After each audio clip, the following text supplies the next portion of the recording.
Assalamu alaikum wa rahmatullahi wa barakatuh. Alhamdulillahi alladhi allama bil qalam, allama al insana ma lam ya'lam. Wassalatu wassalamu ala rasulillahi nurul hidayah wa ala alihi wa ashabihi an-nujumu rashada, amma ba'du.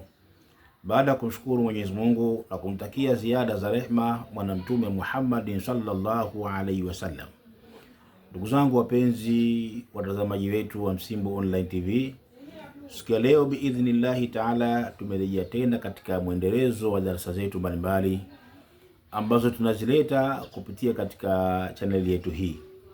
Ndio maana mara nyingi wanawaomba wale ambao ndio mara ya mwanzo wanapita katika chaneli yetu hii na bado hawajasubscribe, ni vyema wakasubscribe ili waweze kupata faida na darasa mbalimbali ambazo mara nyingi tunazileta. Mada leo inasema chanzo cha matatizo yako ni hii nyumba yako. Chanzo cha matatizo yako bwana ni hii nyumba yako. Leo tunakwenda kuangalia nyumba ambazo asilimia kubwa, asilimia takriban 99 matatizo yetu mara nyingi yanaanzia katika majumba tunayoishi.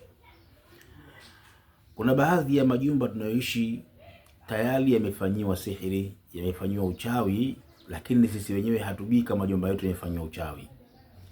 Ama majumba yetu ni makazi ya mashaitani, lakini wenyewe hatufahamu na wala hatujui kama nyumba zetu yamegeuka kwa makazi ya mashaitani. Sasa leo nitakupa baadhi ya ishara, nitakupa baadhi ya dalili ambazo ukiziona hizi katika nyumba ambayo kwamba wewe unaishi, aidha umepanga au ni yako mwenyewe, basi ujue wazi kwamba hata matatizo uliyokuwa nayo asilimia 90 yanachangiwa na nyumba ambayo kwamba wewe unayoishi. Kwa hiyo chukua tahadhari katika hiyo nyumba unayoishi. Ikiwezekana basi nitakuelekeza kitu gani ambacho ukifanye kwa ajili ya kuisafisha na kuyaondosha yale mazongi ambayo yapo katika hiyo nyumba ambayo unayoishi. Kwa leo kazi yangu hapa ni kukueleza baadhi ya ishara na kukueleza baadhi ya dalili. Kama mojawapo mbili zipo, basi angalia namna gani unaweza ukarekebisha hiyo nyumba ili uishi katika hali ya amani na salama biidhnillahi taala. Tuanze na ya mwanzo kabisa, dalili ya mwanzo kabisa kwamba nyumba hii ndio chanzo cha matatizo yangu. Dalili ya mwanzo, raihatun kariham fi manzil.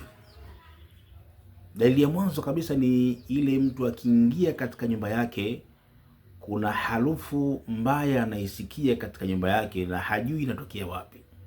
Nyumba inasafishwa vizuri, inafanywa usafi mara kwa mara, lakini kila unapokaa sebuleni kwako, unapokaa chumbani kwako, kuna kaharufu kabaya kanakuja na wala hujui kanatokea wapi. Basi hii ni ishara ya kwanza kuonyesha nyumba yako aidha itakuwa imefanyiwa sihiri, bimaana uchawi, au kuna majini au mashaitani yameweka makazi katika nyumba yako hiyo. Kwa hiyo ukiona hizi alama, haraka sana chukua tahadhari katika nyumba hiyo, au ujue namna gani unaweza ukarekebisha au kuisafisha na kuondosha mazongi hayo ambayo tunayoyasema biidhnillahi taala. Lakini alama ya pili, pindi unapoamka asubuhi, muda mwingine unaona mfano wa vimiminika kama vile mafuta yamemwagwa, au muda mwingine unaweza ukaona athari kama vile ya damu na ukahisi pengine kuna mdudu amekufa labda, na unajiuliza kama ni mafuta haya kayamwaga nani, na wala hujui nani kayamwaga hayo mafuta. Hii ni dalili ya pili. Ukiona dalili hiyo, basi ujue wazi kwamba chanzo cha matatizo yako asilimia 90 inatokana na nyumba unayoishi, ambaye hii ni miongoni katika dalili kwamba nyumba hii imefanyiwa sihiri au kuna viumbe wasioonekana, ni mashaitani ambayo wanaishi katika nyumba yako hiyo. Lakini ya tatu ni kutokuoneana huruma. Yaani mkubwa amuonee huruma mdogo na wala mdogo amheshimu mkubwa. Yaani adabu zinakuwa hazipo, kutokuelewana katika nyumba, huruma inakuwa haipo katika nyumba hiyo mnayoishi. Kiona hii alama, basi jua wazi kwamba ni miongoni katika alama ambazo zinazojulisha nyumba hii aidha imefanyiwa sihiri kwa maana uchawi, au kuna viumbe wabaya, mashaitani wabaya wameweka makazi katika nyumba yako hiyo, na nitakwambia biidhnillahi nini ukifanya katika nyumba yako. Alama nyingine, dhiqu shadidu li ahli bait.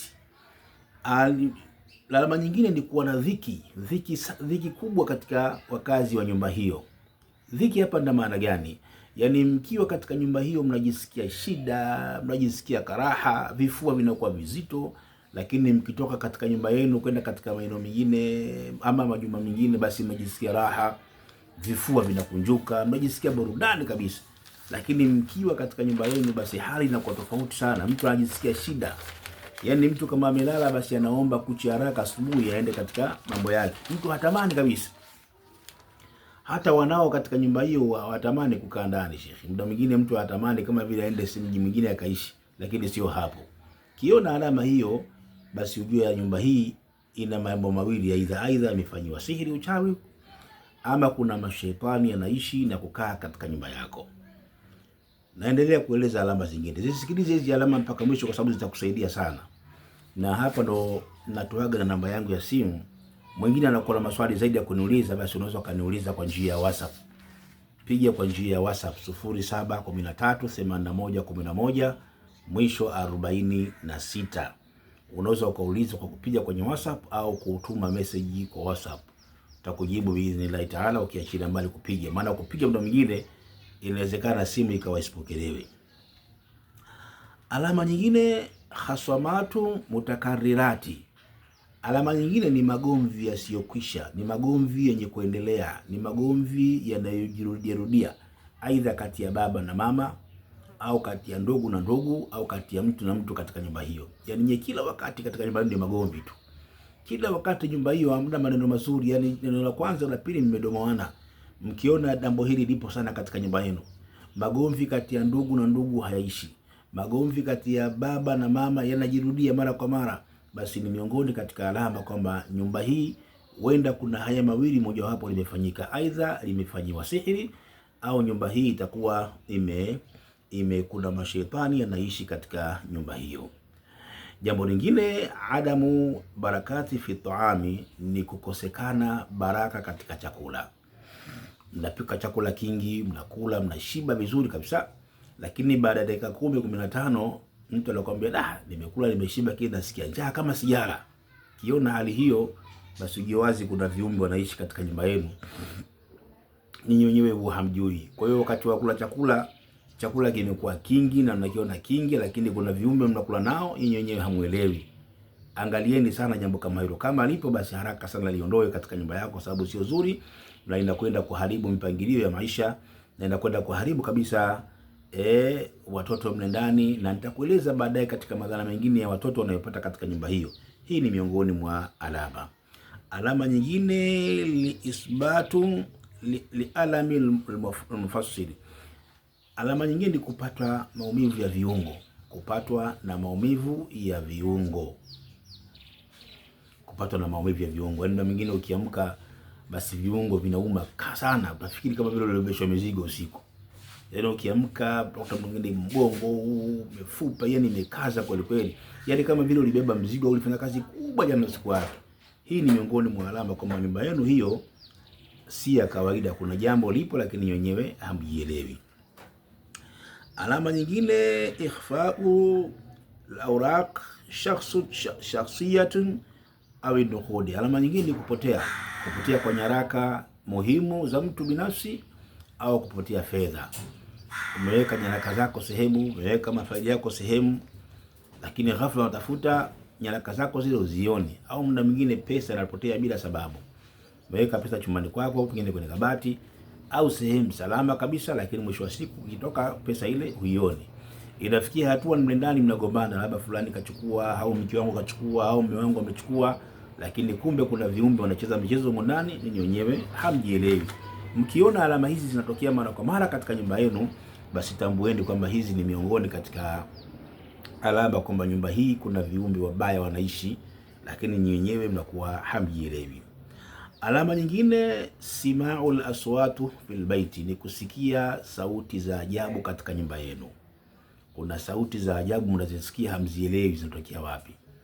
alafu muda mwingine mle ndani unaweza ukasikia mtu mmoja anamuita mwenziwe. Yaani wewe mfano uko ndani unajua kabisa yule unaniita hapa ni baba, au yule unaniita hapo ni mama, au yule hapo unaoniita hapo ni mdogo wangu, lakini wallahi lazim yule mdogo wako hajakuita. Unamuuliza wewe, mimi si umeniita wewe? Mimi sijakuita, lakini umesikia kabisa sauti ya mdogo wako, ama umesikia kabisa sauti ya baba yako, lakini sio baba yako alokuita. Hii ni michezo ambayo mara nyingi inapatikana katika majumba yetu, na chanzo ndio hicho tumekieleza hapo. Huenda kuna sihiri imefanyika katika nyumba yenu, au kuna mashaitani yameweka makazi katika nyumba hiyo. Hiyo ni miongoni nayo katika dalili za kuwepo sihiri au kuwepo mashaitani katika nyumba yenu. Dalili nyingine, milango kujifunga na kujifungua, hasa nyakati za usiku. Yaani inajifungua yenyewe na inajifunga yenyewe. Ndio vile uko ndani usiku unasikia mlango nywi, alafu baadaye nywi mlango umefunga. Sasa unajiuliza, huyu kuna mtu katoka nje, kuna mtu katoka? Kumbe hakuna hata mtu alotoka. Na muda mwingine unaweza kuuliza, wewe nani ndio sasa hizi? Unasikia kimya. Wewe nani alifunga mlango nani? Kimya kabisa. Kumbe milango inajifunga, milango inajifungua. Hii ni miongoni mwa dalili ya kuwepo sihiri katika nyumba yenu, kwa maana uchawi ama viumbe wabaya ambao ni mashaitani tayari wameweka makazi katika nyumba yenu. Dalili ya mwisho ni vyombo kuvunjika vyenyewe. Yaani nafikia hatua vyombo vinavunjika tu wenyewe bila sababu. Hizi ni miongoni mwa alama kwamba nyumba hii ndani yake imefanyiwa sihiri. Inshallah sehemu inayofuata sasa katika darasa letu hili, hii ni sehemu ya kwanza, na nakuomba subscribe ili usikose sehemu ya pili kwa wakati. Sehemu ya pili ya darasa hili nitakuja kuwaleteeni sasa nini ukifanye ikiwa nyumba yako ina hali kama hii. Nini uende ukafanye nyumba yako ikiwa na mazingira na hali kama hii. Kitu gani? Na kuna vitu unafanya, sio mpaka lazima usome aya za Qur'ani. La, nitakuelekeza baadhi ya fusho, ukazitafute mwenye dukani, ukazinunua mwenye dukani, alafu nitakuelekeza namna gani utachanganya ili ukaweke katika nyumba yako na hali hiyo inahama na kuondoka kabisa katika nyumba yako. Nitakuelekeza katika sehemu ya pili fusho za aina 7. Nitakutajia majina, nitakutajia kila kitu, alafu nitakuelekeza mpaka ukizipata unazichanganya vipi, alafu unakwenda kuweka katika nyumba yako na hali hiyo inaondoka. Hiyo nitakuja kuleta katika sehemu ya pili ya darasa hili. Wassalamu alaikum wa rahmatullahi wa barakatuh.